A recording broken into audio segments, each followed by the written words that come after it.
What's going on, you guys? Nick here with Nick Strength and Power. I've got a couple of interesting stories for you guys today. The first story that I've got for you guys, the latest physique update from none other than CBum, Chris Bumstead himself, making it feel a little bit more final to Chris Bumstead fans that he is retiring.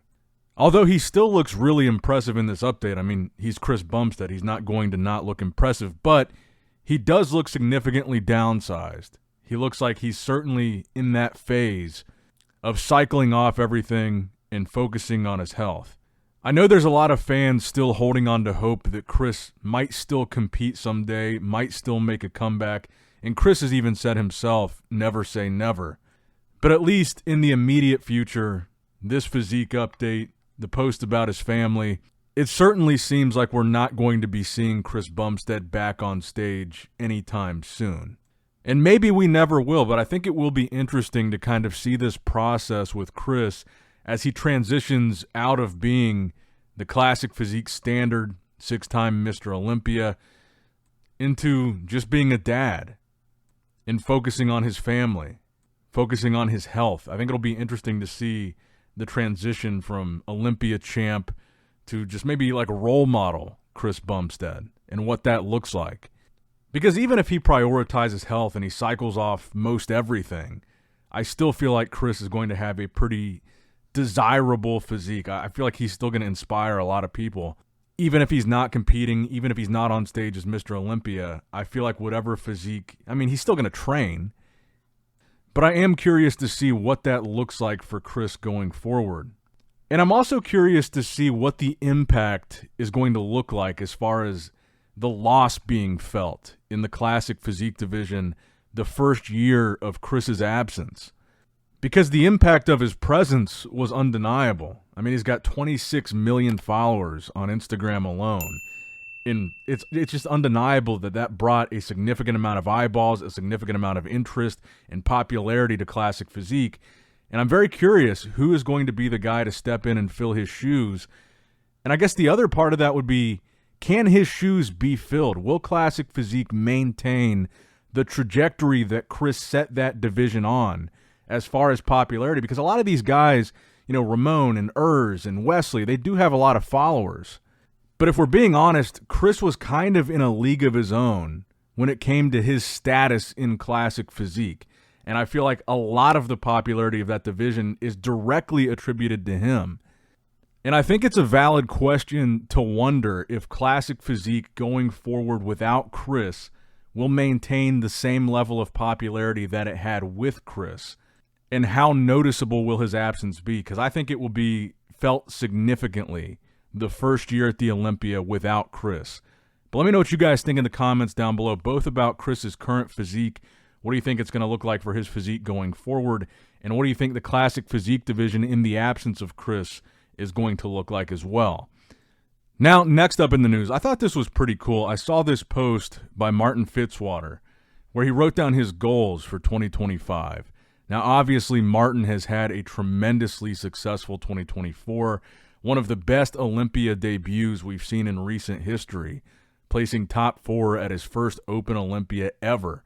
One of his goals being to place top 3 in the 2025 Mr. Olympia, or to be top 3 best in the world, which is what top 3 at the Olympia is. And it's not really that big of a stretch from where he's at now. I mean, he already is top 4. He would just have to improve one placing, and that would mean beating Derek, who was 3rd this year, or possibly Nick Walker. We really don't know where Nick Walker is going to fall in this equation in 2025. He was top 3 the last time that we saw him on the Olympia stage. He could very well, once he gets back to the Olympia, be top 3 again, and maybe he's going to be the guy to beat to crack into that top 3. But right now, Derek is the guy to beat.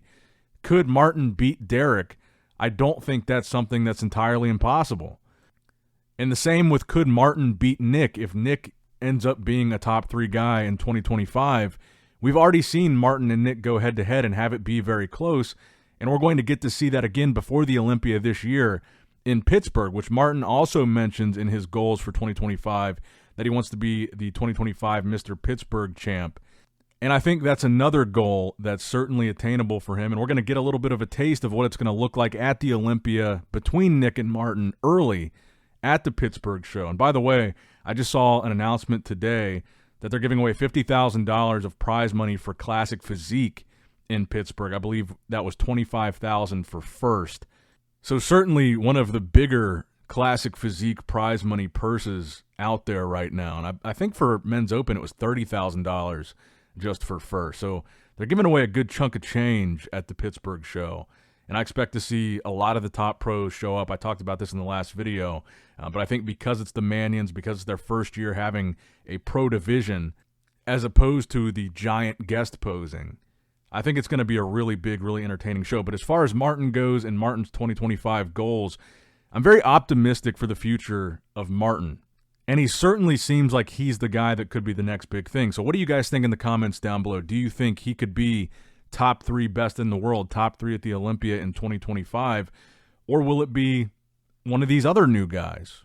Good Vito, Carlos Thomas Jr. Will Nick Walker find himself back in the mix? Will Michael Krizo make a rapid recovery from his shoulder injury and come back better than ever? I just saw an update from Michael Krizo today that looked almost photoshopped, how crazy his arm looked in that update. We saw how downsized he was immediately after the surgery, and I'm sure there's probably some distortion going on here with either the angle of the camera, the lens, or the mirror.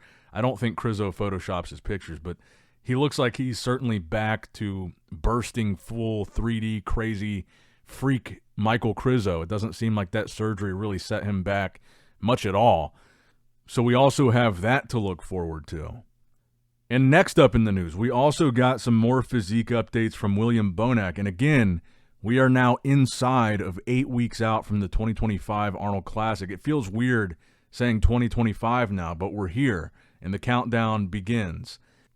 And Bonac looks really impressive here. I've been very impressed with the 2024 season version of William Bonac and the way that Boss of Outlaw was able to really almost revive his physique back to kind of his younger self. Because prior to working with Stefan, I feel like Bonac was kind of on a downward trajectory in terms of placings, in terms of his look at the bigger shows. And then this year, 2024, we started to see him really in a true return to form, as good as he was when he was younger. And he looks great in these updates too. He looked great at the Olympia. He placed higher than Brandon Curry at the Olympia. He truly is a guy to beat at the Arnold Classic. He is a threat, and I would caution people not to count out William Bonac. All these guys that we talk about going into the show, Bonac, he's a serious threat, and a lot of these younger guys, he's the guy they should be gunning for. But the real top dog of the Arnold Classic, Samson Dauda.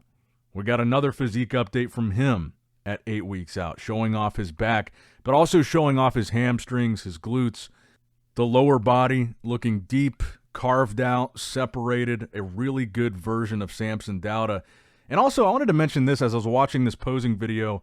I don't think Samson gets enough credit for how impressive his calves actually are. A lot of times the taller guys don't have really good calves. And the bigger guys, the mass monsters, surprisingly, don't have really good calves. I remember a lot of people talking about this, particularly with Big Ramy, because his quads were so massive and just disproportional to how small his calves were. It just didn't look right. But when you look at Samson, he's got crazy legs. He's got big legs. They're separated. But the one thing that I notice is he does have calves to match. I don't know if he gets enough credit for that. He does have pretty impressive calves. And surprisingly, you just don't see it that often with guys like Samson. Taller guys and kind of the mass monster guys, for whatever reason, just don't seem to have the greatest calves. At least in this kind of modern era of bodybuilding, calves seem to have gone by the wayside a little bit. But Samson does have pretty impressive calves. And I still think that Samson is the guy to beat. I think he's the on-paper favorite. But after seeing, some of these recent physique updates from Derek looks really impressive.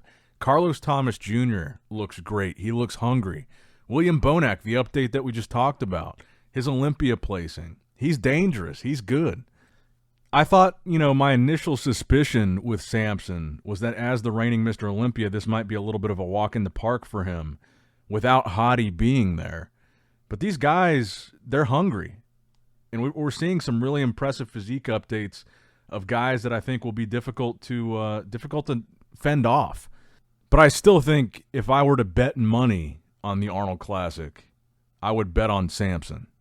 But that's going to wrap it up for the video today, guys. I hope you did, in fact, enjoy it. Just kind of a short one today, but make sure you like the video, subscribe to the channel, click that bell notification icon. Try to stay warm this weekend. I know there's going to be a big winter storm in a pretty big chunk of the U.S., so stay warm, stay safe. As always, I love you guys, appreciate you guys. Nick Strength and Power signing out. All right, guys, don't forget to click that like button and subscribe to this channel if you enjoy the content. Also, check out my Instagram at NICKS&P, my Facebook page, which is simply Nick Strength and Power, my secondary YouTube channel, Nick Strength and Vlogs, for vlogs and bonus content that you will not see on this channel. And consider subscribing to my third YouTube channel, Nick Strength and Pokemon, which is all things Pokemon and trading card games, completely unrelated to this channel. So if you're into that, give that one a look. And all links to merchandise and social media will be in the description box below. If you guys want a Nick Strength and Power t-shirt, that will be in the Shopify link below. Have a great day.